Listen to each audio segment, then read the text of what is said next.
Isu ni ialah mengenai keresahan yang berterusan dalam kalangan ibu bapa mengenai dasar kerajaan yang membenarkan ataupun mula mengambil murid 6 tahun untuk masuk darjah 1. Isunya ialah hari ini rakyat menanti-nanti apa perkembangan dia.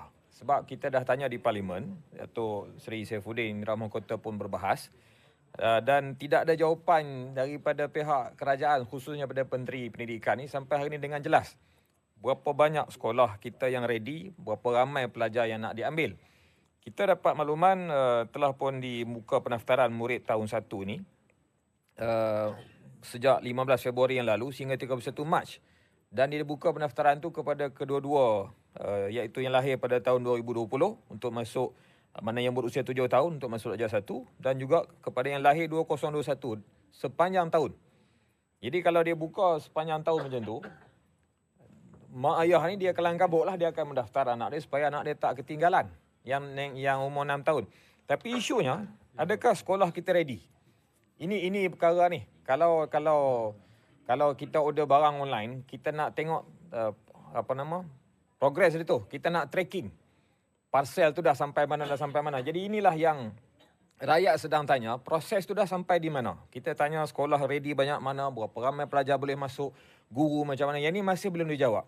Dan saya dapat makluman April 2026 ni baru pihak kementerian nak buat satu proses yang namanya penataran ataupun taklimat ataupun perbincangan dengan guru-guru dan pegawai-pegawai pendidikan. Kita pun ada kawan-kawan yang bekerja di dalam. Mereka pun maklumkan mereka pun masih bingung. Nak buat macam mana benda ni? Bingung. Bukan bengong, bingung. Pening. Pening. Jadi sekali lagi kita mendesak supaya pihak kementerian khususnya Menteri Pendidikan ni tolong jelaskan dengan telus. Sejauh mana kesiapsiagaan Kementerian Pendidikan untuk menerima kemasukan 6 tahun untuk masuk darjah 1 ni supaya mak ayah ni tidak jadi kebimbangan, tak jadi gusar, tak jadi kelang kabut.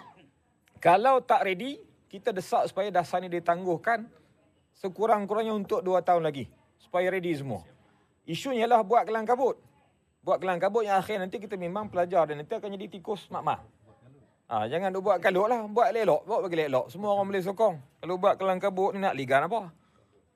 Itu sajalah. Kami akan terus memantau pelaksanaan ni. Jawab dengan baik, jangan jegi mata. Terima kasih.